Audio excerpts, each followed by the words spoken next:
ይህ ፕሮግራም የተሳካው በጆይስ ሜየር ሚኒስትሪ ጓደኞችና ባልደረቦች ነው። ከእግዚአብሔር ጋር እንደምትራመዱ በምትገልጹበት ጊዜ ዲያብሎስ ከኋላችሁ ይመጣል። ዛሬ ክርስቶስን ብትቀበሉ ችግሮቻችሁ ሁሉ እንደሚጠፉ ልነግራችሁ አልችልም። አንዳንዶቹ አልፈዋል፣ ግን የተለየ አይነት ችግር ይጀምራል። ታዲያ ኢየሱስን ለምን እቀበላለሁ ልትሉ ትችላላችሁ። ከእርሱ ጋር የምታሳልፉት መጥፎ ቀን ያለ እሱ ከምታሳልፉት ምርጥ ቀናችሁ የተሻለ ነው።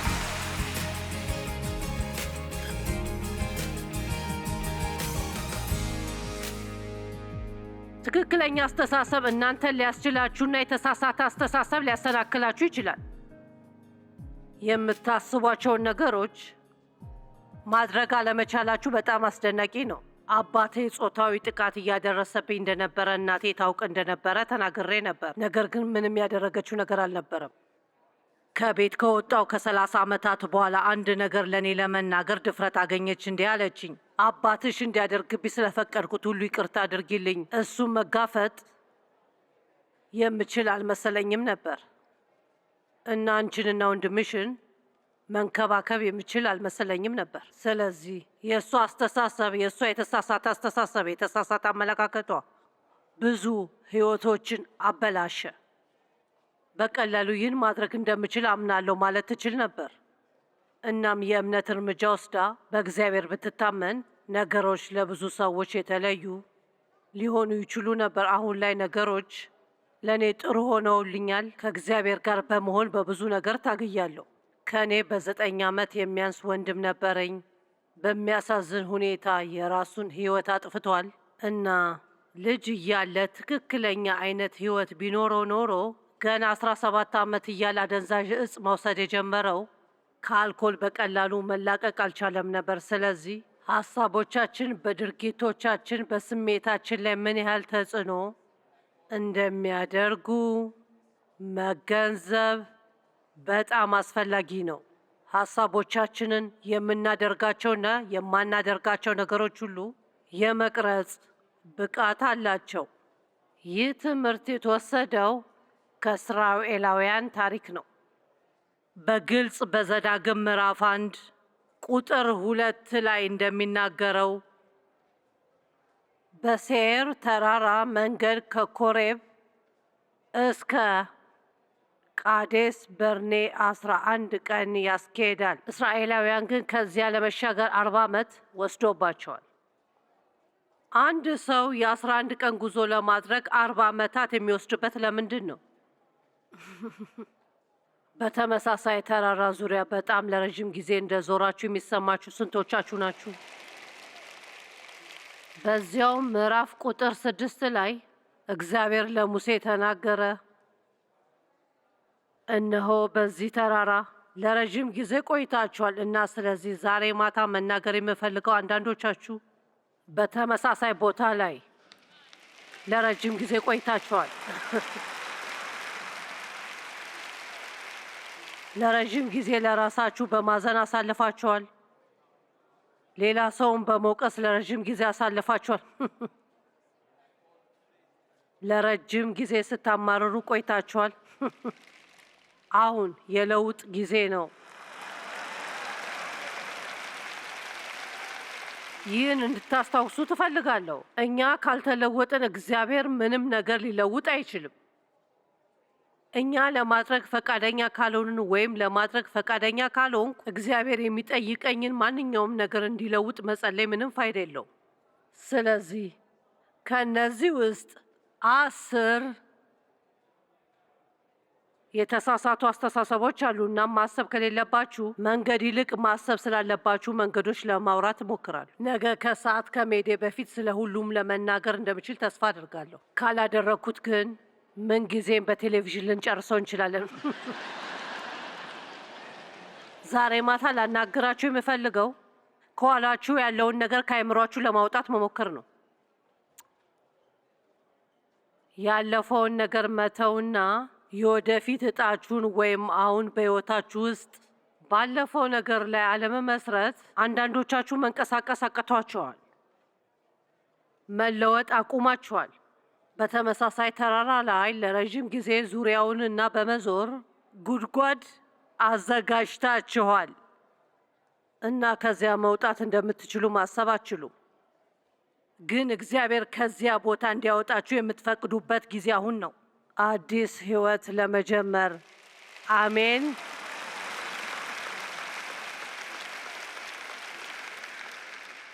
መጽሐፍ ቅዱስ እንዲህ ይላል፣ እግዚአብሔር ወደ ተስፋይቱ ምድር ይወስዳቸው ዘንድ እስራኤልን ከግብፅ ጠራ። ነፃ ያወጣኋችሁ እንዳደርሳችሁ ነው። እግዚአብሔር ከአንድ ነገር የሚያወጣችሁ ወደ ተሻለ ቦታ ሊያደርሳችሁ ነው። ግን ታውቃላችሁ፣ አዲሱን ለመያዝ አሮጌውን መተው ይኖርባቸዋል። አሜን። እግዚአብሔር ወደፊት ሊኮትተን ሲሞክር፣ እኛ ግን ያለፈው ነገር ላይ ተጣብቀን ስለምንቀር አንዳንድ ጊዜ በሁለት የተለያዩ አቅጣጫዎች እየተሳብን ነው። የሆነ ነገር ለማግኘት ሁልጊዜ አንድ ነገር መተው ይኖርብናል። አሜን። ሁልጊዜ ወደ አንድ ቦታ ለመሄድ የሆነ ቦታ መልቀቅ አለባችሁ። ስለ እግዚአብሔር ያለው አንድ እውነታ፣ እሱ በእርግጥ የሚያደርገውን ያውቃል፣ ግን በጣም ቀላል አይደለም። ወዴት እንደምትሄዱ ከማሳየቱ በፊት ወደ አንድ ነገር ይጠራቸዋል እና ስለዚህ ፍርሃት ይመጣል። ለአብርሃም እንደነገረው ያለህበትን ቦታ ልቀቅና ወደ ማሳይ ቦታ ሂድ። እንደዚያ የምታስቡ ሰዎች እዚህ አላችሁ። ያለፈውን ነገር ትታችሁ አሁን ግራ መጋባት ውስጥ ያላችሁና ቀጥሎ ምን እንዳለ ወይም ምን እንደምታደርጉ የማታውቁ ማወቅ አያስፈልጋችሁም፣ ምክንያቱም እግዚአብሔር ያውቀዋል እና እሱ ከኛ መስማት የሚፈልገው ነገር ቢኖር አምንሃለሁ ነው። እግዚአብሔር ሆይ ለምን እንድንል አይደለም፣ ግን አምንሃለሁ።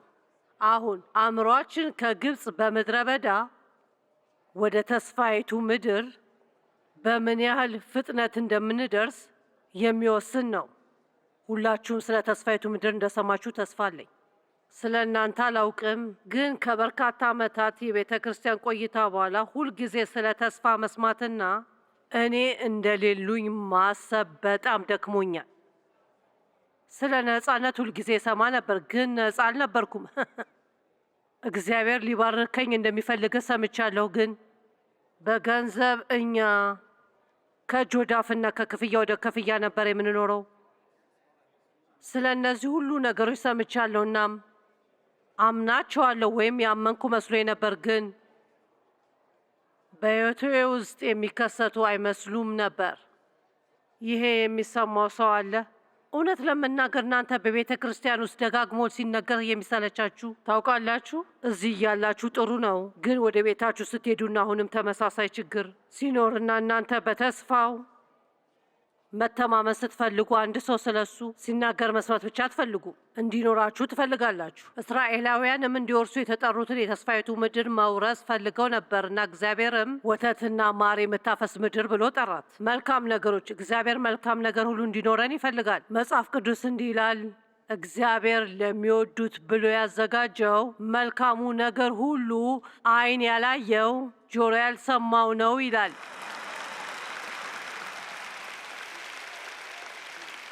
ነገር ግን እስራኤላውያን መውረስ ስለሚለው ቃል ያልተረዱት ነገር፣ አስገራሚው ነገር ቢኖር ብዙ የተረዳ ነው አይመስለኝም። መውረስ የሚለው ቃል ትርጉሙ በዚያ ነገር ባለቤት የሆኑትን መጣል ይጠይቃል። ስለዚህ እግዚአብሔር እንዲወርሱ ቃል የገባላቸውን ቦታ ለመውሰድ ለጦርነት ዝግጁ መሆን ነበረባቸው ማለት ነው። ምክንያቱም በዚያ ቦታ ላይ የእግዚአብሔር ጠላቶች ይኖሩበት ነበር። አሜን። እናም መጽሐፍ ቅዱስ እግዚአብሔር በአጭሩና በቀጥተኛው መንገድ ከመውሰድ ይልቅ በረጅሙና በበረሃው መንገድ እንደወሰዳቸው ይናገራል። ይህንን ያደረገው ገና ለጦርነቱ ዝግጁ ስላልነበሩ ነው። እና አያችሁ፣ ከቅርብ ጊዜ ወዲህ በመንፈሴ ውስጥ ጭንቀት አለ። ስለዚህ በዚህ ላይ የተወሰነ መስበክ እንዳለብኝ ያውቃለሁ። ዛሬ ማታ የመጨረሰው አይደለም። ብዙ ክርስቲያኖች ለጦርነት ዝግጁ አይደሉም። እነሱ አንዳንድ ጊዜ በሰይጣንና በእግዚአብሔር መካከል ባለው ጦርነት ውስጥ እንዳለው ይሰማኛል። ሁለቱም ለማሸነፍ እየሞከሩ ነው እና እኔ ማንን እንደምከተል በመወሰን መሃል ላይ ነኝ። የሰይጣንን ውሸቶች ነው የምሰማው ወይም የእግዚአብሔርን ተስፋ ምኜና ጸንቼ ከእርሱ ጋር እራመዳለሁ። እና የእግዚአብሔርን ተስፋዎች ከመውረሳችሁ በፊት አሁን ያሉትን ባለቤቶች መጣል አለባችሁ። ለጦርነት ዝግጁ መሆን አለብን። ለዛ ገና ዝግጁ ስላልነበሩ እግዚአብሔር በረዥሙ መንገድ የወሰዳቸው በእውነቱ ለመቆምና በሚያዩትም ሆነ በሚሰሙት ነገር ሳይበገሩ በምንም ነገር ላለመውደቅና እግዚአብሔርን ለማመን ሁሉም ገና ያልበሰሉ መሆናቸውን ያውቅ ነበር እና ስለዚህ ማልቀስ፣ መወነጃጀል፣ ማጉረምረም፣ መጮህ፣ ማማረር ጀመሩ። እና ስለማማረር ሳውራ ማማረር ማለት ባሉበት መቅረት ማለት ነው።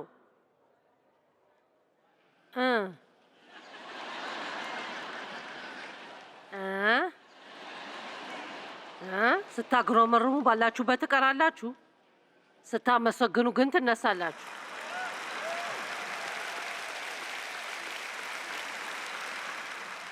ያ የራሴ ልዩ ጥቅስ ነው።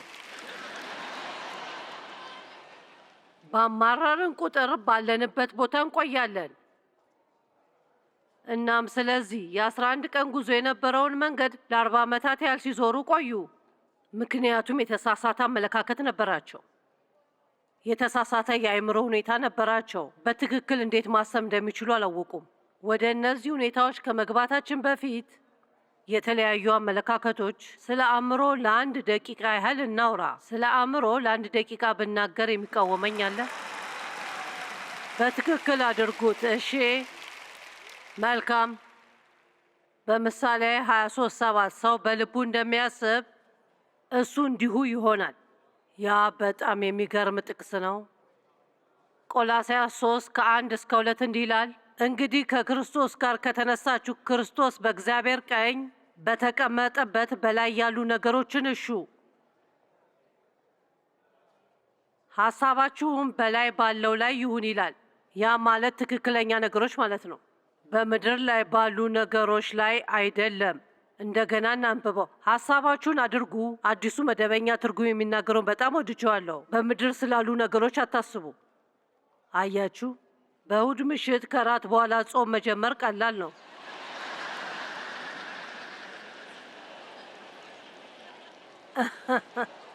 ችግሩ ግን ማክሰኞ ይጀምራል። በጠረጴዛው ላይ ያለውን ነገር ሁሉ ከዚያም ጠረጴዛውን ለመብላት ስትፈልጉ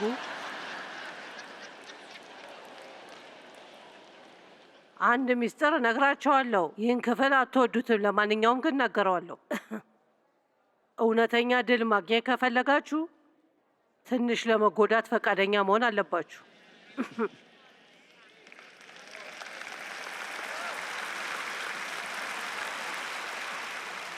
እስራኤላውያን መጎዳት አልፈለጉም ነበር፣ እኛም መጎዳት አንፈልግም። ዲያብሎስ ከጉዳት የምንወጣበትን 9 የተለያዩ መንገዶችን ይሰጠናል። ቅሬታ ቢኖርባችሁም በሆነ ነገር ውስጥ እያለፋችሁ ከሆነ እና ስለዛ ነገር ዝም የምትሉ ከሆነና ለእግዚአብሔር የምትነግሩት ከሆነ ባታጉረመርሙና ባታማርሩ ከባድ ነው የሚሆነው። በነፍሳችን ውስጥ ላለው ሸክም እፎይታ እንደሌለን ይሰማናል። ያለንበት ሁኔታ ምን ያህል መጥፎ እንደሆነ፣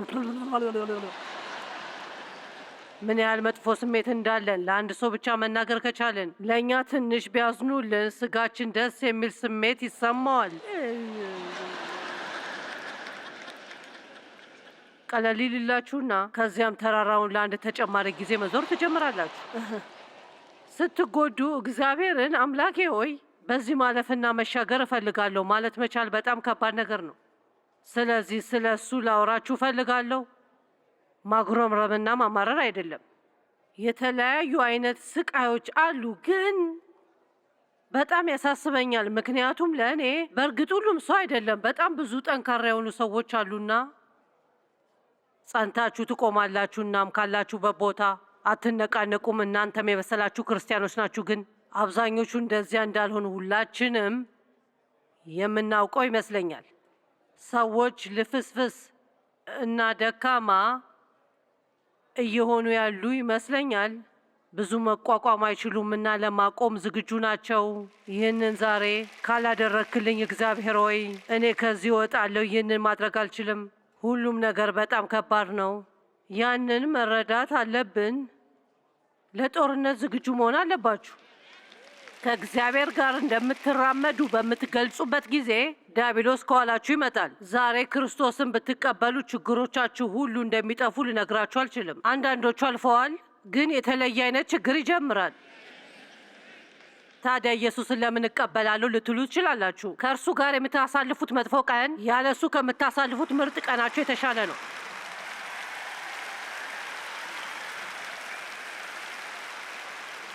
ምክንያቱም ነገሩ ይህ አለ። ያለ ክርስቶስ ካላችሁበት ቦታ ላይ መንቀሳቀስ አትችሉ። ከአሁኑ የመጨረሻውን እስትንፋስ እስክትወስዱ ድረስ ሕይወታችሁ በመከራ የተሞላ ይሆናል። ያንን በምታደርጉበት ጊዜ ክርስቶስን ካልተቀበላችሁ እውነተኛው መከራ ይጀምራል። አዎ፣ ሲኦል የሚባል ቦታ አለ። ስለዚያም በደንብ አናወራም። ተቀምጬ ወደ ሲኦል ሲወርዱ ከማየት ባስፈራራው መርጣለሁ። አሜን።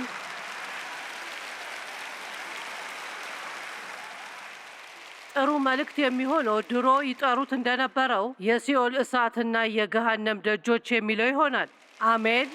ሰዎች ምን እያደረጉ እንደሆነ ነው የሚያስቡት። እዚህ ምድር ላይ የምንኖረው የጊዜ መጠን ከዘላለም ጋር ሲወዳደር ምንም ማለት አይደለም። በዓለም ላይ ባሉ የባህር ዳርቻዎች ላይ እንዳለ አንድ አሸዋ ማለት ነው። አሁን ለዛ በመዘጋጀት ጊዜያችንን ማሳለፍ አለብን።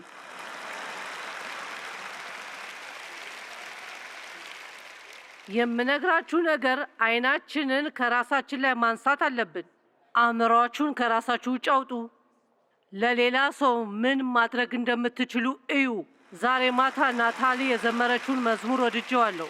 ተአምር መሆን ትችላለህ። ሁሉም ሰው ተአምር ይፈልጋል። ግን ተአምር ስለመሆንስ ለሌላ ሰው ተአምር መሆንስ እንዴት ነው? አዎ፣ ያንን ካደረጋችሁ መስዋዕት የሆነ ህይወት ትኖራላችሁ። ነገር ግን በውስጣችሁ በጣም ሙሉና ፍሬያማ ትሆናላችሁ። ምድረ በዳ እንደ በረሃ እውነተኛ ቦታ ሊሆን ይችላል። ብዙ ሰዎች ግን በነፍሳቸው ውስጥ ምድረ በዳ አለ። ሁሉም ነገር ደረቅና መካን ነው እና ምንም ነገር ቢያደርጉ ሰዎችም ቢሆኑ ብዙ ደስተኛ ያልሆኑ ክርስቲያኖች አሉ እና በእውነቱ ያ ምጸት ነው። እኔ የምለው ክርስቲያኖች በምድር ላይ ካሉ ሁሉ በጣም ደስተኛ ሰዎች መሆን አለባቸው፣ ግን አይደሉም። ያ የሆነበት ምክንያት ደግሞ ሁልጊዜ ጠላት ከኛ በኋላ መሆኑን ስለምንረሳ ነው። አያሸንፍም። ኢየሱስ የመጣበት ዓላማ የክፉን ስራ ለማጥፋት ነው። እኛ ቀድሞኑ ድሉን አግኝተናል። እኛ ግን ባለንበት ልንቆም ይገባናል እና በወደደን በክርስቶስ ከአሸናፊዎች እንበልጣለን።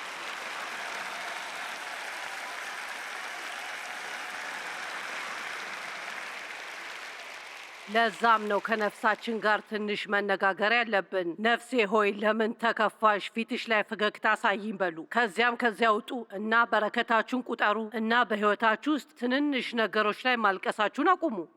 ደህና ጆይስ፣ የኔ ሕይወት ቢኖርሽ ኖሮ ልትሉ ትችላላችሁ። ደህና የኔ ሕይወት ምን እንደሚመስል አታውቁም። እዚህ ከምታዩት ትንሽ ክፍል የበለጠ ብዙ ታሪክ አለ። ያንን በእርግጠኝነት እነግራችኋለሁ እና ዲያብሎስ ከኋላችሁ እንደሚከተላችሁ ካሰባችሁ ይህ ነገር ለመስበክ ሞክሩና እንደሚመጣ ለማየት ሞክሩ። አእምሯችሁን ማዘጋጀት አለባችሁ። እስከ ድል ድረስ እጓዛለሁ፣ አላቆምም፣ ተስፋ አልቆርጥም። በእግዚአብሔር ጸጋ እግዚአብሔር እንድሆን የሚፈልገውን እና እንዲኖረኝ የሚፈልገውን ሁሉ እሆናለሁ።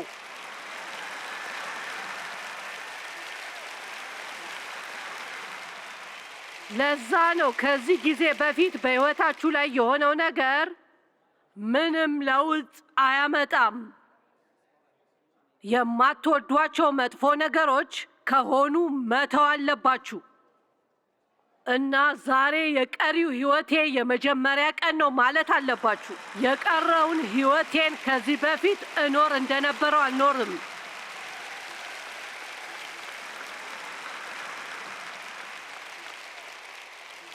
አእምሯችን በጣም አስደናቂ ነገር ነው። አንዳንዴ ለመጥፎ ቀናት ራሳችንን እናዘጋጃለን። ማንም ሰው ይህንን በመጥፎ እንዲወስደው አልፈልግም። ምክንያቱም አንዳንድ ጊዜ የአንድ ተወዳጅ ሰው ሞት ዓመታዊ በዓል በሰዎች ላይ ህመም ሊኖረው ይችላል። ግን አክስቴ አሁን ከጌታ ጋር ለመሆን ሄዳለች። እሷ በየዓመቱ ይህ የሆነው አጎቴ ካለፈ ከ15 ወይም 20 ዓመት በኋላ ነበር። እሱም ክርስቲያን ነበር፣ በሰማይ እንዳለ ታውቃለች። በዛን ቀን መጥፎ ቀን እንዲኖራት ታቀድ ነበር። ማለት 2 ሳምንት በፊት አስቀድማ ትነግረናለች። የኔ ልጅ ቀጣዩ ሳምንት ላይ አጎትሽ ማርቪን ያለፈበት ጊዜ ነው። ያ ቀን አስቸጋሪ ቀን ነው።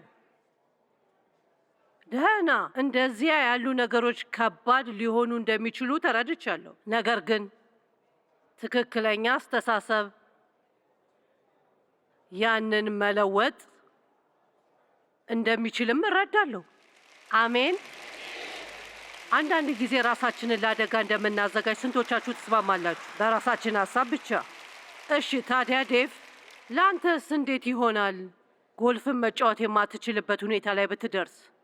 እሱም ስለዚህ ጉዳይ አስቤበት ነበር እና ምን እንደሚሰማኝ ያውቃለሁ። ምንም ቢሆን ደስተኛ ሆናለሁ። ብዙ ሰዎች ምን እንደሚያደርጉ ታውቃላችሁ?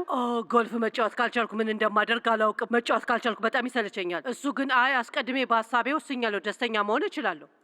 ታውቃላችሁ፣ አንዳንዶቻችሁ ያንን ትንሽ ምክር መውሰድ አለባችሁ። ሁኔታችሁ ካልተለወጠ ደስተኛ መሆን እንደማትችሉ ከመወሰን ይልቅ ይህ ካልተለወጠ ደስተኛ መሆን አልችልም በምትሉበት ደቂቃ ላይ ሰይፋችሁን ለዲያብሎስ አሳልፋችሁ ሰጥታችኋል። እሱም ሙቀቱን ከፍ ያደርገዋል። በእሳቱ ውስጥ የነበሩትን ወንዶች አስታወሳችሁ? እሳቱ ከበፊቱ 7 እጥፍ ነደደ። ይህ ካልተለወጠ ደስተኛ መሆን አልችልም በምትሉበት ጊዜ ጠላት ደስተኛ እንዳትሆኑ ለማድረግ ያለው የሌለውን ነገር ሁሉ ይዞ ይመጣል። ምንም ነገር የማይለወጥ ከሆነ እኔ ግን ደስተኛ ሆናለሁ። ምንም የማይለወጥ ከሆነ እኔ ደስተኛ ሆናለሁ ብትሉስ? ምክንያቱም ደስታዬ በሁኔታ ላይ ሳይሆን በጌታ ነው። እሺ አባት ሆይ ስለ ቃሉ እናመሰግናለን። እናም ሰዎች እንዲቀበሉት እንጸልያለን። ልክ አንድ አረፍተ ነገር ሰምታ ልቧን እንደማረካት የትናንት ምሽቷ ሴት ዛሬ ለብዙ ሰዎች ይሁን በኢየሱስ ስም አሜን። ትክክል እና የተሳሳተ አስተሳሰብ። ታውቃላችሁ፣ ሀሳባችሁ መሆን ወደምትፈልጉበት ቦታ ወይም መሆን ወደማትፈልጉበት ቦታ ሊወስዳችሁ ይችላል። መሆን ወደምትፈልጉበት ቦታ ወይም መሆን ወደማትፈልጉበት ቦታ ይወስዳቸዋል። እስራኤላውያን በመጽሐፍ ቅዱስ በዘዳግም ውስጥ የ11 ቀን ጉዞ የሚሆነውን 40 ዓመታትን አሳልፈውበታል ይላል። በአንድ ተራሮች ዙሪያ እየዞርን ተመሳሳይ ችግሮችን እየደጋገምን አስባችሁታል? እግዚአብሔርን ላለመታዘዝ የተለያዩ መንገዶችን መፈለግ። የቱንም ያህል ጊዜ እግዚአብሔር ያዘዛችሁን ለማስወገድ ብትሞክሩ እሱ ሀሳቡን አይቀይርም። 5000 ጊዜ በተመሳሳይ ተራራ ልትዞሩ ትችላላችሁና ስትመለሱ የእሱ መልስ አሁንም ተመሳሳይ ነው የሚሆነው። በጣም ጥሩ እቅድ የቱንም ያህል ከባድ ቢሆን ወይም መስዋዕት ማድረግ ቢኖርባችሁ እግዚአብሔር የሚላችሁን በተቻለ ፍጥነት አድርግ ነው እና ባካችሁን እግዚአብሔር ምንም ነገር ከእናንተ ለመውሰድ የማይሞክር መሆኑን አስታውሱ። እሱ ሁል ጊዜ እናንተ የበለጠ ደስተኛ ወደምትሆኑበት፣ የበለጠ ሰላም ወደምታገኙበት፣ ህይወታችሁ የበለጠ ፍሬያማ ወደሆነበትና የምትችሉትን ያህል ሰዎችን ለመርዳት በቂ ወደምትሆኑበት ቦታ ሊያመጣችሁ እየሞከረ ነው። እኛ ቀድመን የዳነው ወዴት እንደምንሄድ እናውቃለን። የወደፊት እጣችን የተጠበቀ ነው። ግን እዚህ ያለን ስራ አለን። እናም እንደ ክርስቲያን ብስለትና ለሌሎች ሰዎች ምሳሌ መሆን ነው። በመንፈስ ቅዱስ እንድናድግና አዋቂ እንድንሆን እንዲረዳን ወደ ህይወታችን ተልኳል። ዛሬ እንደገና በፊታችሁ ላስቀምጥ የምፈልገው የመጽሐፍ ቅዱስ ቃል ቆላስይስ 3 ቁጥር 1 እና 2 ነው።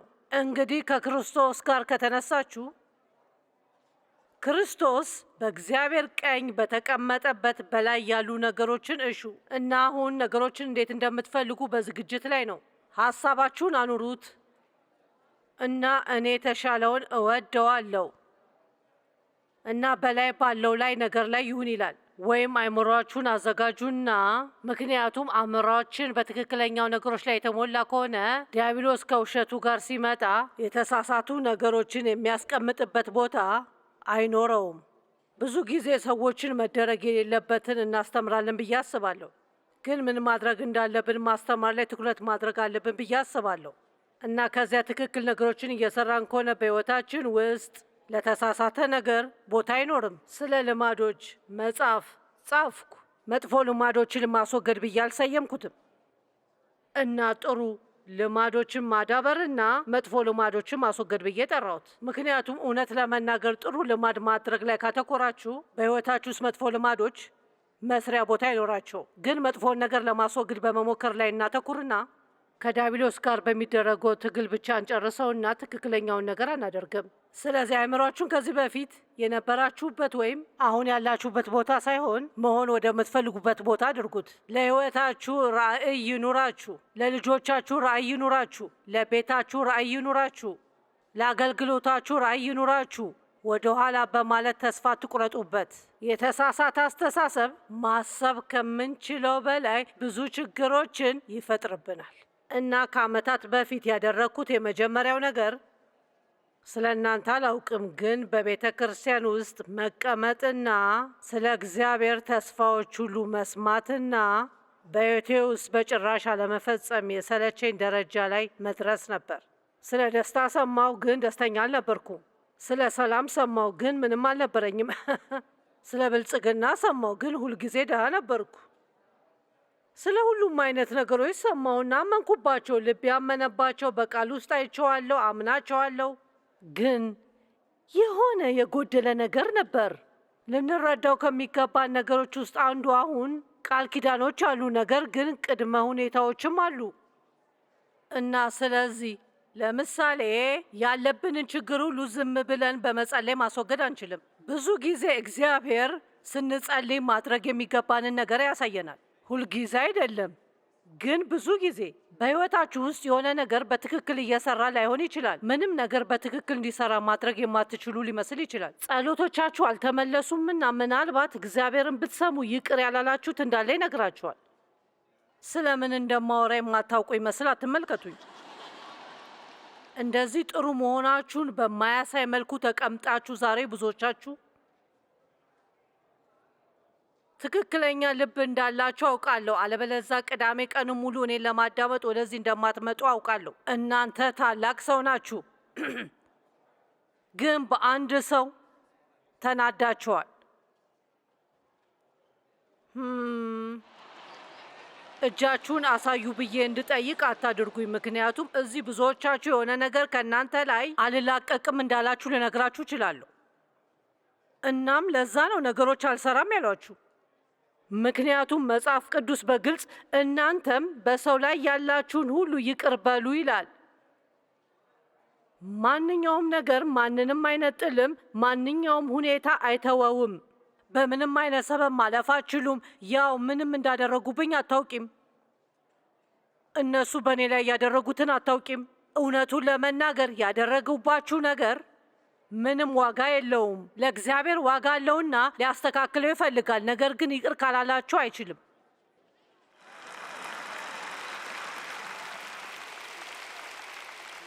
ይቅር ባይነት ስለ አንድ ሰው የሚሰማችሁ ስሜት ሳይሆን ለእነሱ እንዴት መሆን እንዳለባችሁ የመረጣችሁት ምርጫ ነው። ምንም እንኳን እነሱ ክፉ ቢያደርጉባችሁም እግዚአብሔር ያለ ቅድመ ሁኔታ እንድትወዷቸው ይፈልጋል። አይደል?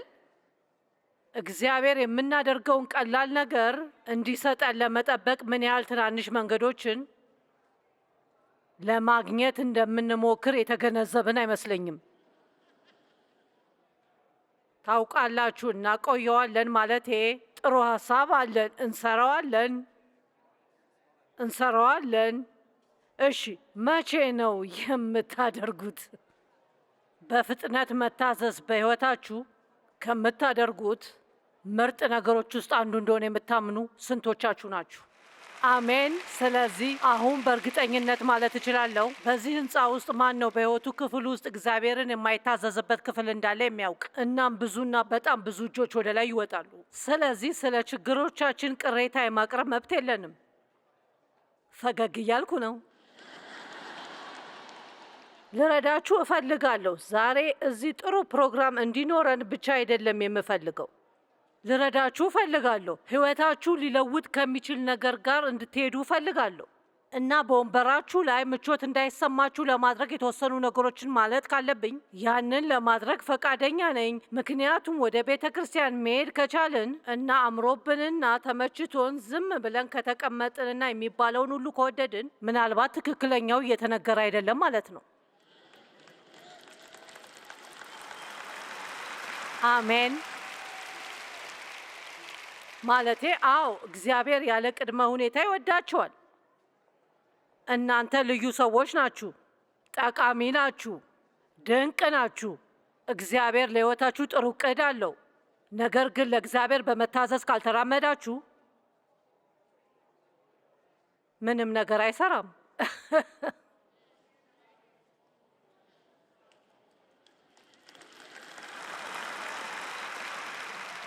ወደ እንደዚህ አይነት ማስተማር በተወሰነ መልኩ መመለስ አለብን ብዬ አስባለሁ።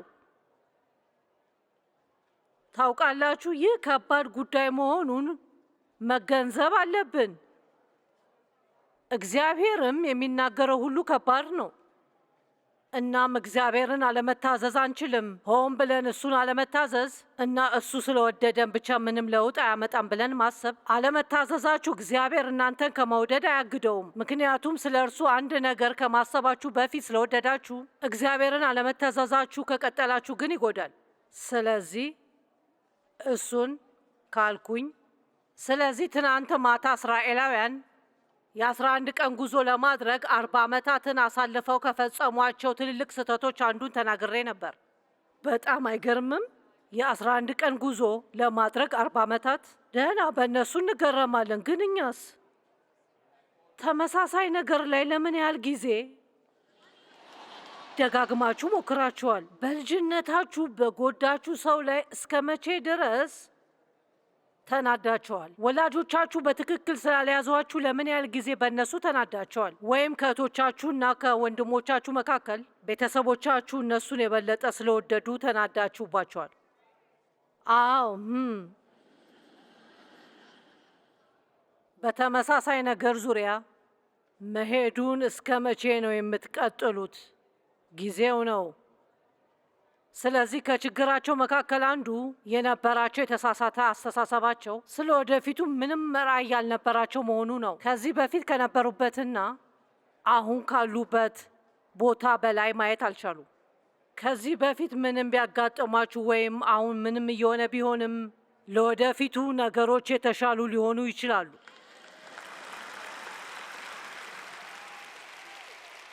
አሁን እንደው ከደስታ ብዛት ደግሜ ለመስበክ እንዳልሞክር ወደዚህ ወደ ቁጥር 2 እሄዳለሁ።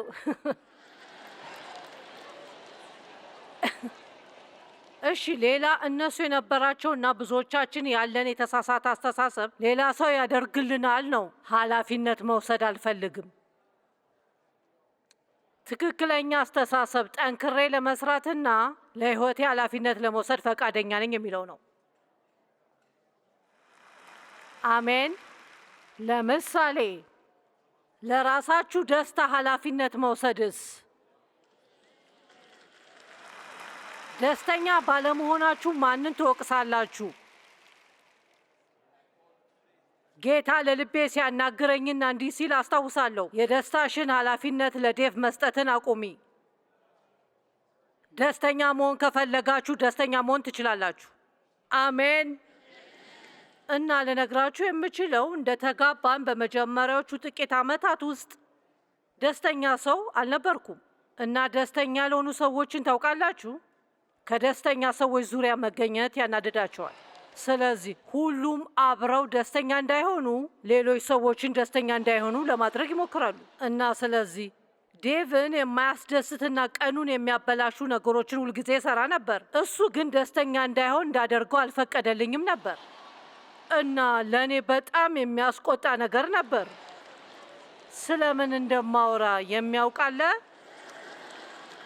ማለቴ ልክ ስለምንም ነገር ግድ የላችሁም፣ ምንም ቢሆን ደስተኛ ናችሁ። እና እሱ አሁንም ነው በተመሳሳይ መንገድ። ታውቃላችሁ፣ በመጨረሻ እሱ ያለው እንዲኖረኝ ተመኘው። ደስተኛ ካልሆነ ሰው ጋር ከተጋባችሁ የእነሱ አለመደሰት እናንተ እንዳትደሰቱ እንዳያደርጋችሁ።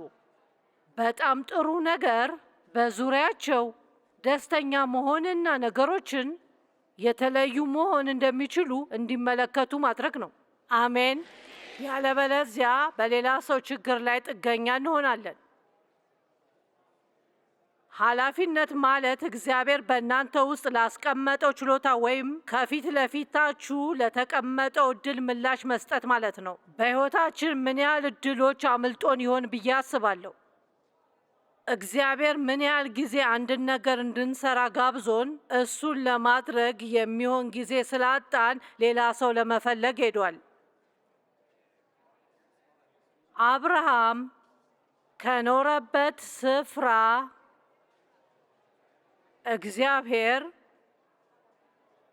ወደሚያሳየው ስፍራ ይሄድ ዘንድ በእግዚአብሔር እንደተጠራ እናውቃለን። እሱም የኪዳን ምድር የከናን ምድር ነበር። ግን ታውቃላችሁ፣ እግዚአብሔር አብርሃም እንዲሄድ ከመጥራቱ በፊት ለአብርሃም ያን እድል ከመስጠቱ በፊት ያንን ተመሳሳይ እድል ለአብርሃም አባት ሰጥቶ ነበር። ግን ያደረገውን ላሳያችሁ። በዘፍጥረት 11 ቁጥር 31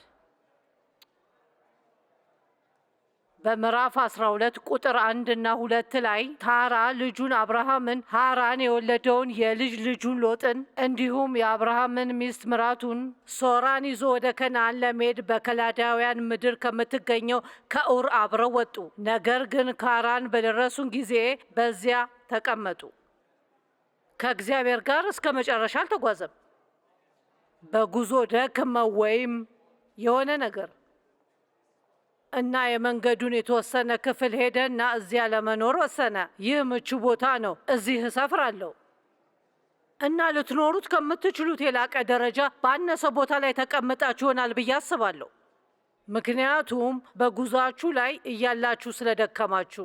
ወይም የባሰው ደግሞ ስንት ሴቶች ናቸው በውስጣቸው ለእነሱ ትክክለኛ ሰው እንዳልሆነ እያወቁ ማንም አይኖረኝም ብለው ስለሚፈሩ ግን ከማይሆናቸው ወንድ አብረው የሚሆኑት። በሉ እንጂ ለሆነ ሰው እየተናገርኩ ነው። በአባቴ ጾታዊ ጥቃት ስለደረሰብኝ ማንም አይፈልገኝም ብዬ አስቤ ነበር። በእኔ ላይ ፍላጎት ያሳየው የመጀመሪያው ሰው ስለ መጋባት ሀሳብ ሲያነሳ በጣም ፈርቼ ነበር። ግን ምን እንደሆነ ታውቃላችሁ? በልቤ ውስጥ የተሳሳተ ውሳኔ መሆኑን አውቄ ነበር። ሰላም የማይሰጣችሁ ነገሮች አታድርጉ። ሁልጊዜ በፊታችሁ ላይ ምስቅልቅሉ ይወጣል። ሁልጊዜ እናንተ መለወጥ እንችላለን ብላችሁ በማሰብ መጥፎ ሕይወትን የሚመራን ሰው አታግቡ። ታውቃላችሁ፣ ያ በጣም አልፎ አልፎ ሊከሰት ይችላል። ግን መጀመሪያ ትንሽ ነገር ማየት አለባችሁ። አንድ ሰው በደል ቢፈጽምባችሁና ደግሞ ደጋግሞ ቢተዋችሁና ከሌሎች ሴቶች ጋር ቢሄድና አሁን እንደገና እነሱን መልሳችሁ እንድትቀበሏችሁ ቢፈልጉ ስለ መቀየራቸው የሚያረጋግጥ የዓመት ያህል ለውጥ ይላለሁ።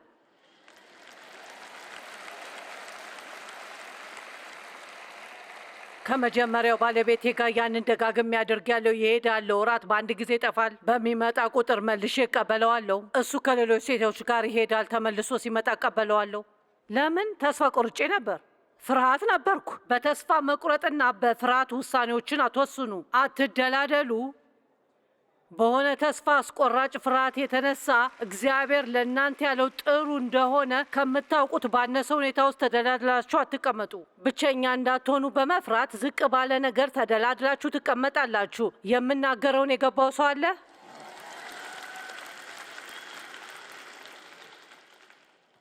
አንዳንድ ሰዎች ህመማቸው ላይ ያቆማሉና ቀሪ ህይወታቸውን እዚያ ያቆያሉ። የትም አይሄዱም። እግዚአብሔር ግን አብርሃምን እንዲህ አለው፣ አገርህን ወገንህንና የአባትን ቤት ትተህ እኔ ወደማሳይ ምድር ሂድ። ታላቅ ሕዝብ አደርግሃለሁ፣ ደግሞም እባርክሃለሁ፣ ስምህን ገናና አደርገዋለሁ። አብርሃም ኃላፊነቱን ወስዶ መንገዱን ሁሉ ከእግዚአብሔር ጋር ሄደ። ያለ ኃላፊነት በረከት የለም። ሰምታችሁኛል?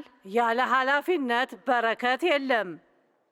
ለዛ ነው በምድር ላይ ታላቅ አገር በሆነችው አሜሪካ ውስጥ መኖር ምን ያህል ታላቅ እንደሆነ የምንናገረው። ያው እዚህ መኖር ኃላፊነት አለ፣ መብት ብቻ አይደለም። እዚህ መኖር ኃላፊነት አለ። ዛሬ ሰዎች የኃላፊነት አስፈላጊነት የተገነዘቡት አይመስለኝም። ሁልጊዜ ለነሱ ሌላ ሰው ማድረግ አለበት ብለው የሚያስቡ ትውልዶች እየመጡ ያለ ይመስላል። የሆነ ሰው ለእኔ ያደርግልኛል። ኃላፊነት መውሰድ አልፈልግም። የመጽሐፍ ቅዱስ ቃል እንደመፈለግ ያሉ ነገሮች እንኳን የመጽሐፍ ቅዱስ ቃሎችን ለማግኘት ሁልጊዜ ሌላ ሰው በመጥራት የት እንዳላት ትጠይቁ። ለራሳችሁ ትንሽ አሰሳን አድርጉና ፈልጉ። አንዳንድ የጥናት መጽሐፍትን ያዙና ነገር ግን የምትፈልጉትን ነገር ጥረት ያደረጋችሁለት ነገር ሌላ ሰው ዝም ብሎ መልስ ከሚሰጣችሁ የበለጠ ታገኙበታላችሁ። አሜን። እኔ እንድሰብክ ለማጥናት ምን ይወስድ እንደነበረ ብታውቁ። ኮምፒውተሮች የሉም። ዋው! እንደው ዝም ብለን ታውቃላችሁ፣ ጉግል ስለ ደስታ ያለውን የመጽሐፍ ቅዱስ ቃላቶች እንዲሰጠን ማድረግ አንችልም ነበር።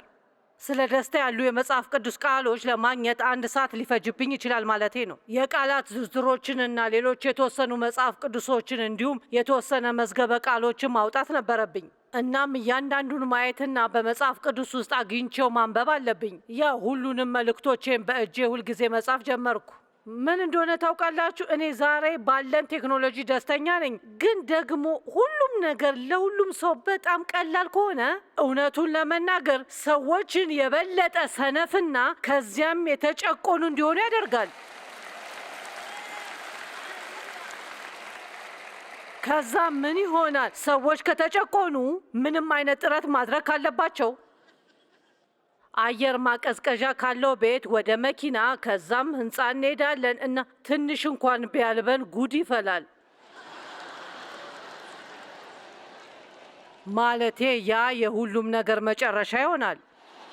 እኔ ባደግኩበት ዘመን ስላደግኩ ደስ ይለኛል፣ ምክንያቱም ዛሬ ያለን ሁሉ ምቾት ስላልነበረን። በሰዎች ውስጥ ባህሪን የሚገነባ ይመስለኛል። በነገሮቹ ስታልፉ በእናንተ ውስጥ ባህሪን ይገነባል ብዬ አስባለሁ። አሜን።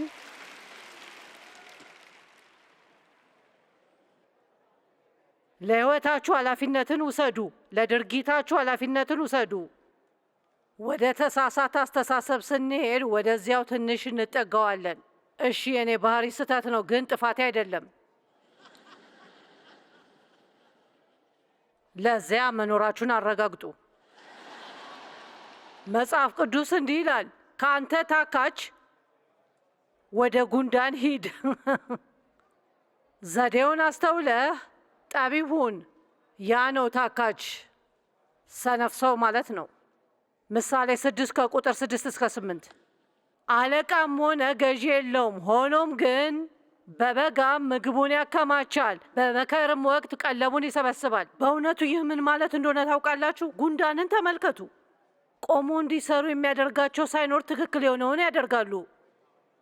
ይገርማል። ያ በጣም ጥሩ ነው። ከዛ የተሻለ መሆን አለባችሁ። አንድ ነገር ልንገራችሁ። በኢንተርኔት ላይ እየተጫወታችሁ ከሆነ በስራ ቦታ ላይ የግል ነገሮችን በመፈለግና አለቃችሁ በጠረጴዛችሁ አጠገብ ይመጣል እና በድንገት እየሰራችሁ እንደሆነ አስመስላችሁ ውድ ጥሮች ክርስቲያኖች ለስራ ከሚከፈላችሁ ጊዜ ላይ እየሰረቃችሁ ነው።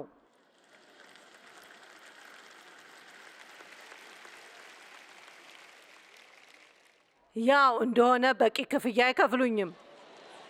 አይ አይሆንም አያችሁ፣ እግዚአብሔር የሚለን ነገር ይህ ነው። ሌላ ሰው ስህተት ስለሰራ ብቻ እናንተ ማድረግ የለባችሁ። በጣም የተሻለ ህይወት ነው መኖር ያለባችሁ። ብርሃናችሁ ይብራ በሉ እንጂ የሚያስፈልጋችሁን የቢሮ አቅርቦቶች ሁሉ ከወሰዳችሁ ከስራ ወደ ቤት እነዛን ሁሉ እስክርቢቶች እና እርሳሶች እና ማህደሮች እና የወረቀት ክሊፖች እና ታውቃላችሁ፣ እነዚያን ሁሉ የተለያዩ ነገሮች እየሰረቃችሁ ነው። ያው እንደምወዳት አላውቅም፣ ተገናኝቼ አላውቅም፣ ከዚህ በፊት አይቻት አላውቅም። እናንተ ምስኪኖች እዚህ በጓደኞቻችሁ ተገፋፍታችሁ ነው የመጣችሁ። ምግብ እናበላችኋለን ብሏችሁ ነው። ሰዎች ምግብ ከተጋበዙ የትም ይሄዳሉ። እና አሁን እዚህ ናችሁ እና እሺ አይሆንም ሌባ ብላ ጠራችኝ ብላችሁ እያሰባችሁ ነው። ደህና መጽሐፍ ቅዱስ አምላክ ሁልጊዜ በአጠገባችን እንዳለ ይናገራል። እና ምን ማለት እንደሆነ ታውቃላችሁ?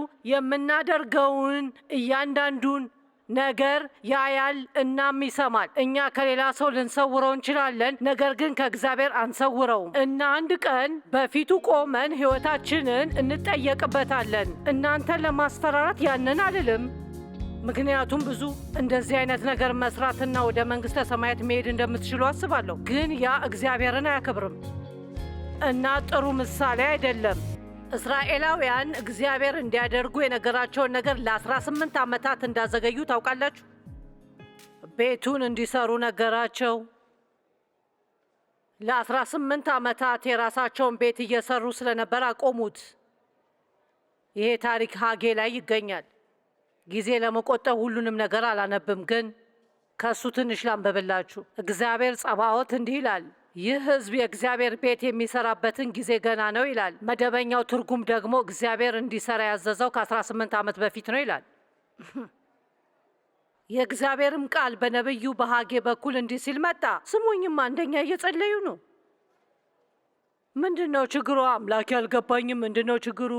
ሁልጊዜ የሆነ ነገር አግኝቼ ሳጣም እግዚአብሔር መላእክት ላከላቸው። ችግሩ ምን እንደሆነ ማወቅ ትፈልጋላችሁ? ይህ ቤት ፈርሶ ሳለ እናንተ ራሳችሁ በተዋቡ ቤቶቻችሁ ውስጥ ለመኖር ጊዜው ነውን? የእግዚአብሔር ጸባዖት እንዲህ ይላል፣ እስቲ መንገዳችሁን ልብ በሉ። ብዙ ዘራችሁ፣ ነገር ግን ያጨዳችሁት ጥቂት ነው። በላችሁ፣ ግን አልጠገባችሁም። ጠጣችሁ፣ ግን አልረካችሁም። ለበሳችሁ፣ ግን አልሞቃችሁም። ደሞዝን ተቀበላችሁ፣ ግን በቀዳዳ ኮረጆ የማስቀመጥ ያህል ነው። አዎ ጌታዬ ሆይ፣ ያንን አውቃለሁ። ያንን ነው የምጠይቅህ። እግዚአብሔር እንዲህ ይላል፣ መንገድህን ተመልከት። እዚህ ጋር የነቃ ሰው አለ? ማለቴ ሊሆን ይችላል ነው እያልኩ አይደለም፣ ግን ምናልባት ችግሩ የራሳችሁ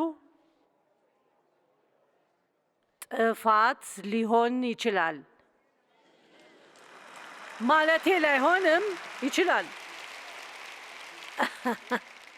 እንዳልሆነ አውቃለሁ፣ ግን ዲያብሎስን ስትወቅስ፣ ሁሉንም ሰው ስትወቅስ፣ መንግስትን ስትወቅሱ ልታጤኑት የሚገባ ነገር እንዳለ ላስታውስ ፈልጌ ነው።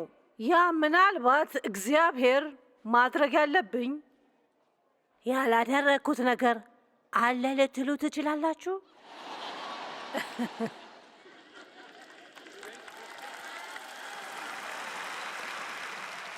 ሊታሰብበት የሚገባ ነው ማለቴ ነው። አሜን። ለሰባተኛ ጊዜ ያገባችሁን ሴት አትሁኑ። ወደ ፓስተሯ መጣ። በዚህኛው ቅዳሜ ለሰባተኛ ጊዜ ላገባ ነው። ይህ ሰው በትክክል እንዲከባከበኝ ጸልይልኝ አለችው። እግዚአብሔር ይመስገን ትንሽ ድፍረት ያለው ፓስተር ነበርና እያትና እንዲህ አላት፣ እሺ በእነዚህ 7ቱ ትዳሮች ውስጥ ብቸኛዋ የጋራ ሰው ስለሆንሽ ምናልባት ለምታገቢው ሰው ሳይሆን ለአንቺ መጸለይ የተሻለ ነው።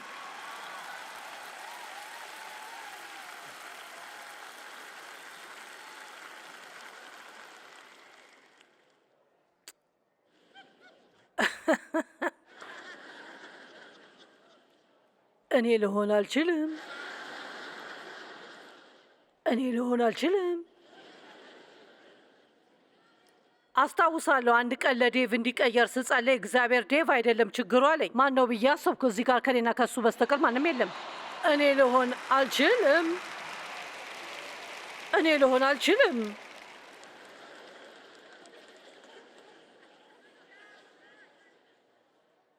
እሺ፣ መጽሐፍ ቅዱስ ላይ የምወደው ሰው ዮሐንስ ምዕራፍ 5 ከቁጥር 2 እስከ 8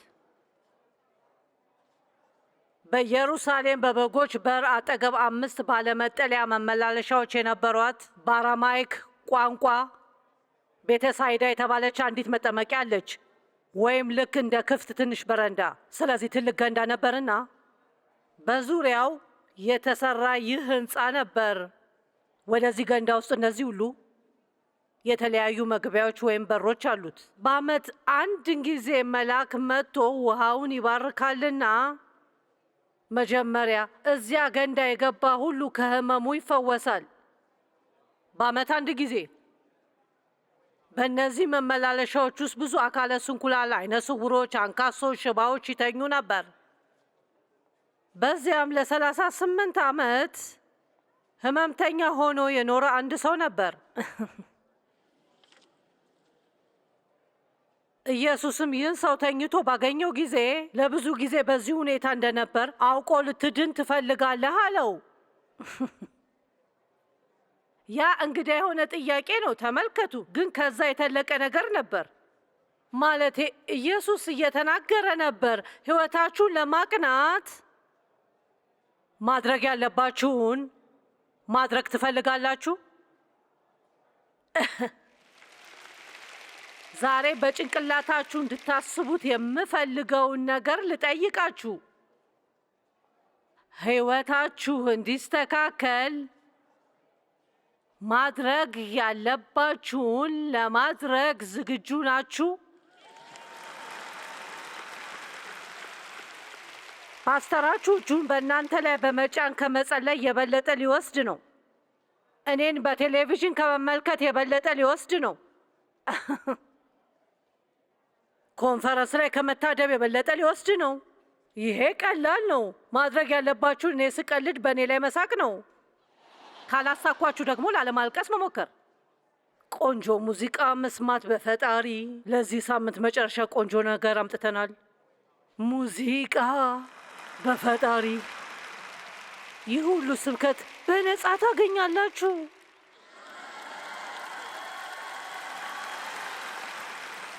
ማለቴ ትኬት መግዛት አያስፈልጋችሁም። ምንም አያስፈልጋችሁ። ምንም ማድረግ አያስፈልጋችሁም። መጣችሁ መቀመጥ ብቻ። እሺ፣ ዛሬ የሚያስፈልጋችሁን እንድታገኙ የሆነ ሰው የሆነ ነገር አድርጓል። አንዳንዶቹ እጃቸውን ያወጡት ቤተሰብ ነበርን ብለዋል። ለመቀመጫችሁ ከፍለዋል። አሜን።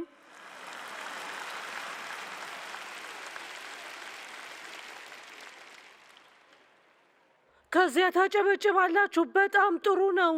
ሁልጊዜ ጥሩ ጉባኤ ነበር። በጣም ግሩም። አሁን ግን ጉባኤው አልቋል። ገና አይደለም፣ ግን ዛሬ ከሰዓት ዝግጅቱ አልቋል ትላላችሁ። ቆንጆ ሙዚቃና መብራቶቹ፣ ሚዲያው የላችሁም። እቤታችሁ የተዋችሁት ነገር ላይ ተመለሳችሁ ትሄዳላችሁ። ደህና፣ አልዋሻችሁም። ሁሉንም ችግሮቻችሁን እንዲጠፋ የሚያደርግ መልእክት የለኝም። እናንተ ያላሰባችሁትን የሚቀይር አንድ ነገር አለኝ። አሜን። እግዚአብሔር ችግሮቻችንን እንዲቀይር እንሞክራለን እና እሱ እኛን ሊቀይረን ይፈልጋል። ውይ፣ በጣም እየተዝናናው ነው። መቋቋም አልቻልኩም። እሺ፣ ወደ ታመመው ሰውዬ ተመልሶ እንዲሻለ ትፈልጋለህ? ህመምተኛውን መልሶ ይህንን ስሙ፣ ህመምተኛውን መልሶ ጌታዬ፣ ውሃው በሚናወጥበት ጊዜ ወደ መጠመቂያይቱ የሚያወርደኝ ሰው የለኝም። የሚያግዘኝ ሰው አልነበረም። ሁልጊዜም ለመግባት ስሞክር ሌላው ይቀድመኛል አለው። ይህንን ከብዙ አንጻር አስቤበታለሁ። ስለዚህ ሰውዬ ለ42 ዓመታት ሰብኬያለሁ። ምናልባት ስለዚህ ሰው መስማት ሰልችቷችሁ ይሆናል፣ ነገር ግን ስለ እሱ መስበክ አለብኝ። ምክንያቱም ለ38 ዓመት እዛ ከተኛ በትንሹም ቢሆን ተንቀሳቅሷል ብዬ አስባለሁ።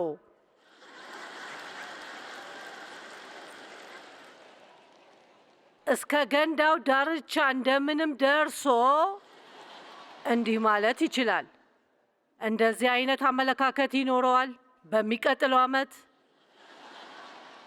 ማንም አይቀድመኝም።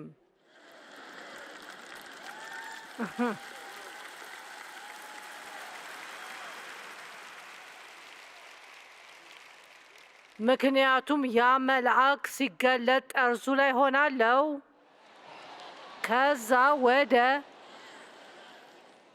ውሃ ውስጥ እወድቃለው።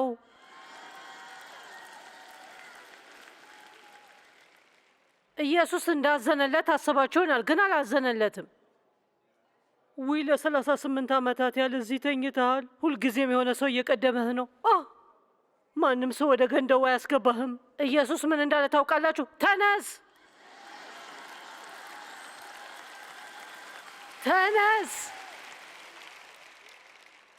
መደበኛው መጽሐፍ ቅዱስ ላይ ተነስ ከሚለው በኋላ ትልቅ ቃል አጋኖ አለ። ያ ብቻ አይደለም፣ ይህን ክፍል እወደዋለሁ፣ አልጋህን ይዘህ ሂድ አለው። በሌላ አነጋገር ላለፉት 40 ዓመታት ፈውስ ሳታገኝ እንደዚህ ስትንከራተት ያቆሸሽከውን አጽዳ ማለት ነው። ስሙ፣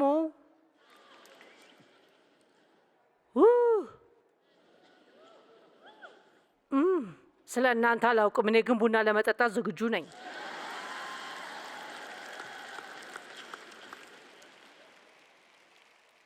አንዳንድ ጊዜ እንደዛ አስባለሁ። ስብከት ስሰብክ ቡና እፈልጋለሁ።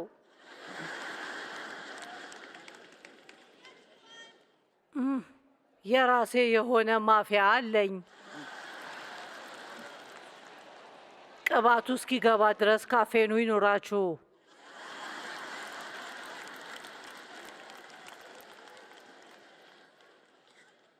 አሁን ያንን የተሳሳተ አስተሳሰብ ቁጥር 3 ብታውቁ ደስ ይላችኋል። እኔ ለነገሩ ባለፈው ምሽት ሰብኬዋለሁ። እባካችሁ ነገሮችን ቀላል አድርጉልኝ፣ ምክንያቱም ከባድ ከሆነ አልቋቋመውም። ትክክለኛው አስተሳሰብ መሆን ያለበት ምንም ነገር ቢሆን ኃይልን በሚሰጠኝ በክርስቶስ ሁሉን እችላለሁ። በዚያ መጽሐፍት ውስጥ የነገርኳችሁ የኃይል አስተሳሰቦች ያ ከ12ቱ የኃይል ሀሳቦች የመጀመሪያው ነው። ሰዎች ከእነሱ አንዱ እንዲወስዱ አበረታታለሁ። ይህንን መጽሐፍ ለማንበብ ዓመትም ውሰዱ። ከመካከላቸው አንዱን ውሰዱና ለ1 ወር ሙሉ አብላሉት እና በቀን ለ20 ጊዜ ያህል እየጮኋችሁ እንዲህ በሉ፣ ኃይል በሚሰጠኝ ክርስቶስ በሕይወት የፈለግኩትን በሙሉ ማድረግ እችላለሁ። አልፈራም፣ ወደ ኋላ አልመለስም። እኔ ፈሪ አይደለሁም። በክርስቶስ በኩል የሚያስፈልገኝን ማድረግ እችላለሁ። እና ያንን ካረጋችሁ ለሚመጣ ሁሉ ተዘጋጅታችኋል። ይህ ሀሳብ ካላችሁ በዛ ቀን በሕይወታችሁ ውስጥ ምንም ችግር የሌለበትን ቦታ ልታገኙ እየሄዳችሁ ነው። ከዛ ዲያብሎስ በእውነት አሳሳተህ። ምክንያቱም እሱ እውነተኛ ሕይወት አይደለም። በሕይወታችን ሁሉም ነገር ጥሩ የሆነበት ጊዜ አለን። ነገር ግን በሕይወታችን የክረምት ወቅት የምናሳልፍበት ጊዜ አለ። ከዛ ጸደይ፣ ያንን እንወደዋለን። ከዛ በጋ ነው። ከዛ ክረምት እንደገና። ብዙ አውሎ ንፋሶች አሉ። እናም ሁሉም ትንበያ ውስጥ አይደሉም። አሜን። ይሄ በጣም ከባድ ነው። መቀበል አልችልም። ዘዳግም ምዕራፍ 8ን እወደዋለሁ፣ ምክንያቱም እየኖርኩበት ስለነበረ ነው። በሕይወቴ ውስጥ ምን እየሆነ እንደነበር ስላልገባኝ ነው። ምን ማለት ፈልጌ ነው? በዛ ሁሉ ነገር ከባድ ነበር በፈጣሪ። ኦ አዎ፣ ዛሬ እዚህ ቆሜ ያለው ታውቃላችሁ፣ 6-7 ሺህ ሰዎች ዛሬ እዚህ አሉ። ያ ድንቅ ነው። ግን ምን እንደሆነ ታውቃላችሁ? ከ5 ሰዎችና ከ9 ሰዎች ጋር ስብሰባ አደረግኩ። በረዶና ነፋስ ባለበት አንድ ሌሊት ስብሰባ አደረግን። 9 ሰዎችና እኔ 5ቱን አመጣን። ካለፈው ምሽት የነበረው ምግቡን ከወለሉ ላይ ማጽዳት በነበረብኝ ብዙ የድግስ ማዕከል አዳራሽ ውስጥ አስተምሬያለሁ። ቤተ ክርስቲያን ውስጥ አስተምር ነበር። ለ5 ሰዓታት ያህል ከልባችሁ ልትጮሁ ትችላላችሁ እና ማንም ሰው እንኳን ፈገግ ያለ አላገኘሁም። አስታውሳለሁ ዴቭና እኔ በመኪናው መጎተቻ ጭነን ወደ ላይና ወደ ታች ወደ ቀለበት መንገዱ ነዳን። ለሆቴል የሚከፈል ገንዘብ እንኳን ሳይኖረን የመንገድ ላይ ምግብ መሸጫ መኪና ማቆሚያ አቆመን። ዴቭ ትንሽ እንቅልፍ ተኝቶ ከዛ ወደ ቤት አደረሰን። እነዚያ ከመልካሞቹ ቀናቶች ጥቂቶቹ ነበሩ። ከእግዚአብሔር ብዙ ታምራቶችን አይተናል። ከእግዚአብሔር በቀር ማንም አልነበረም። እንደዛ ሲሆን እሱ ተገኝቷል። አሜን።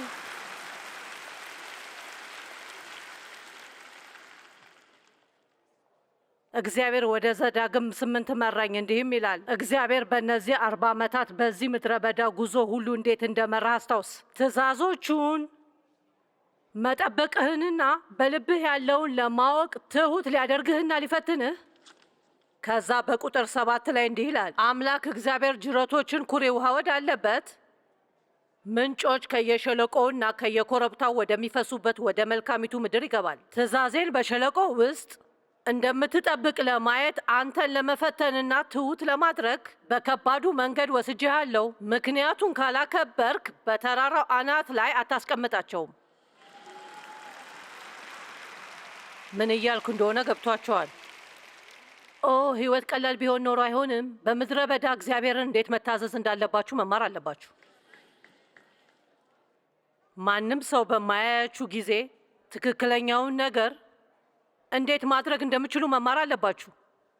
መልካም ጊዜ ሲመጣ በነገሮች አትጠመዱ። በረከቶችና ዝናው እና ይሄና ያ እና ሌሎች ነገሮችም። ይህን ታውቃላችሁ። በራሴ ተደንቄ አላውቅም። አንድ ትንሽ ነገር አይደለም። ምክንያቱም ደግሜ ደጋግሜ ስለነበርኩበትና ለመገንባት ዓመታት ነው የፈጀው። እግዚአብሔር ግን በሰከንድ ውስጥ ማፍረስ ይችላል።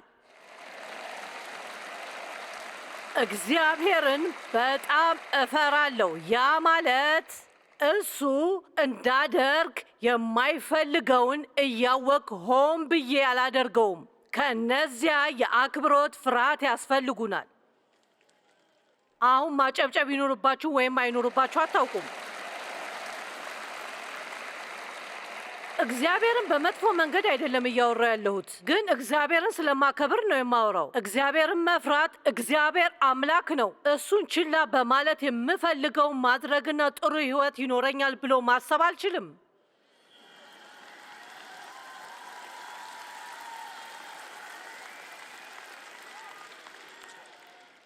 አንደኛው ጴጥሮስ 4:12ስ ስለዚህ ባህሪያትስ ምን ታውቃላችሁ? ከባድ ከሆነ ማድረግ አልችልም። ማድረግ የሚያስፈልገኝን አደርጋለሁ። አላቋርጥም፣ ተስፋ አልቆርጥም። አንደኛው ጴጥሮስ 4:12 ወዳጆቼ ሆይ እንደ እሳት የሚፈትን ብርቱ መከራ በመቀበላችሁ አንድ ነገር እንደደረሰባችሁ በመቁጠር አትደነቁ። እሺ እኔን ተመልከቱኝ። አንድ ነገር ልንገራችሁ፣ እስክትፈተኑ ድረስ በትክክል የምታውቁትን አታውቁም።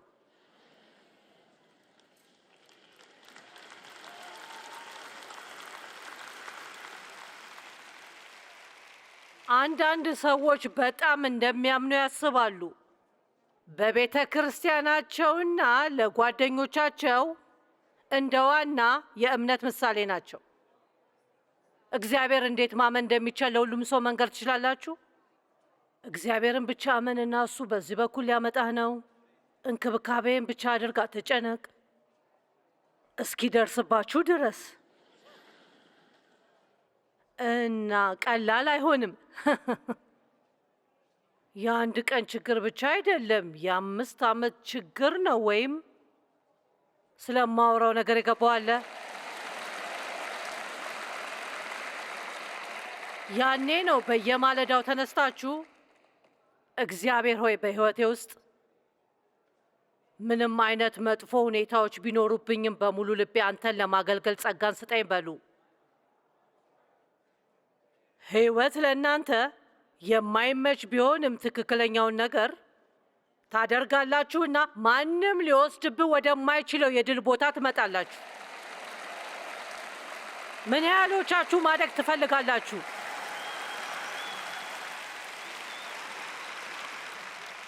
ማርቆስ 4 ከቁጥር 35 እስከ 39። ያ ቀን በመሸ ጊዜ ኢየሱስ ወደ ማዶ እንሻገር አላቸው። እስካሁን የሰማሁት የመጀመሪያ የማስተማሪያ ካሴት ቴፕ የተወሰደው ከዚህ ጥቅስ ነው። እነርሱ ሕዝቡን ትተው በጀልባ ውስጥ እንዳለ በዚያው ይዘውት ሄዱ። ሌሎች ጀልባዎችም አብረውት ነበሩ። አሁን አስታውሱ፣ ኢየሱስ ያለውን ወደ ማዶ እንሻገር አላቸው። በዚህ ጊዜ ኃይለኛ አውሎ ነፋስ ተነሳ። ማዕበሉም ውሃ እስኪሞላ ድረስ ጀልባዋን ያናውጣት ነበር። እሱ ግን ከጀልባዋ በስተኋላ በኩል ተኝቶ ነበር። እግዚአብሔርን ስትፈልጉ ተኝቶ እንደሆነ ተሰምቷቸው ያውቃል?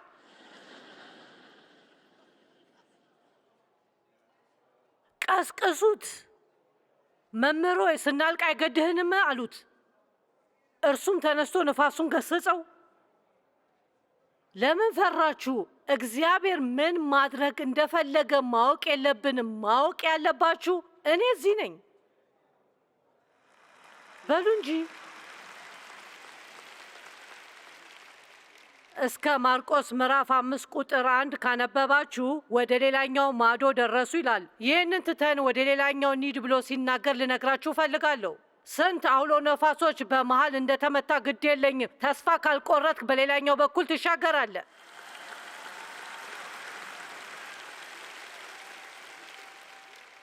ለመጀመር ቀላል ነው። ሁሉም ሰው ለመጀመር ይጓጓል። ህይወቴን ቀና አደርጓል። ውሁ ጆይስ ማየር ኮንፈረንስ ሄጄ በጣም አናዳኛለች። እኔ ልንገራችሁ ነገሮች ሁሉም ነገር ሊለወጡ ነው።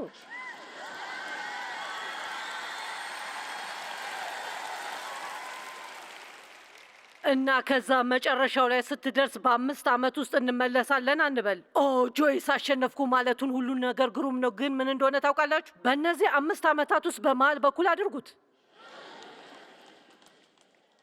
እዛ ነው ሰዎችን የምናጣበት ቦታ መሃል ላይ። ምክንያቱም ከዚያ ስትወጡ ሙዚቃ የላችሁም፣ ይህ ያ እና ሌሎች ነገሮች የሏችሁም። ከዚያ የመጨረሻው ጥቅስ ማቴዎስ 20 ከቁጥር 20 እስከ 22። ከዚያም የዘብዴዎስ ልጆች እናት ከልጆቿ ጋር ወደ ኢየሱስ ቀርባ በፊቱ ተንበርክካ እየሰገደች አንድ ነገር እንዲያደርግላት ለመነችው። እርሱ ምን ትፈልጊያለሽ አላት። እርሷም እነዚህ 2 ልጆቼ በመንግስትህ አንዱ በቀኝህ አንዱ በግራህ እንዲቀመጡ ፍቀድ አለችው። ምን እንደምትጠይቁ አታውቁም አለ ኢየሱስ። እኔ የምጠጣውን እናንተ መጠጣት ትችላላችሁ? ይሄ ገብቷችኋል? እሺ አለ። ያንን የክብር ቦታ ትፈልጉታላችሁ? እሱን ለማግኘት ብዙ መንገድ ማለፍ አለባችሁ። አሜን፣ አሜን፣ አሜን። አዎ አሁን እዚህ ቆሜያለሁ። በመላው ዓለም በቴሌቪዥን ታያለሁ። በጣም ጥሩ ነው። አንድ ነገር ልንገራችሁ። የት እንደነበርኩ አስታውሳለሁ። እነዛን 40 ዓመታት አስታውሳለሁ። ስለዚህ በእግዚአብሔር ብቻ ተደንቄያለሁ፣ ራሴን አይደለም። ምክንያቱም እኔ የማደርገው ከመጀመሪያ እስከ መጨረሻ እግዚአብሔር መሆኑን ስለማውቅ ነው። እሱ ባይኖር ኖሮ ማድረግ የምችልበት ምንም መንገድ የለም። በሉ ከወንበራችሁ ተነሱ።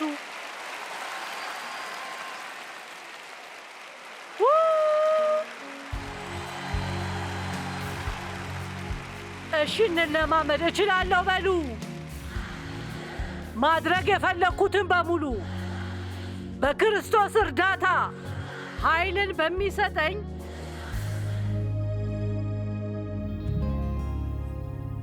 ብዙ ጊዜ እለዋለሁ፣ አይምሮ ወደሚሄድበት ነው ሰው የሚከተለው።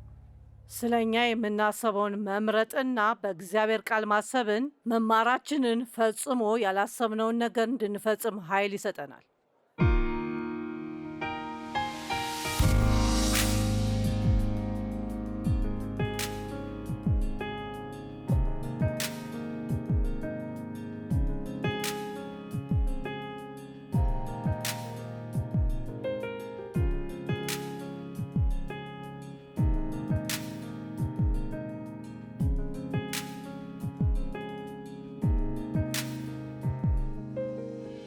ይህ ፕሮግራም የተሳካው በጆይስ ሜየር ሚኒስትሪ ጓደኞችና ባልደረቦች ነው።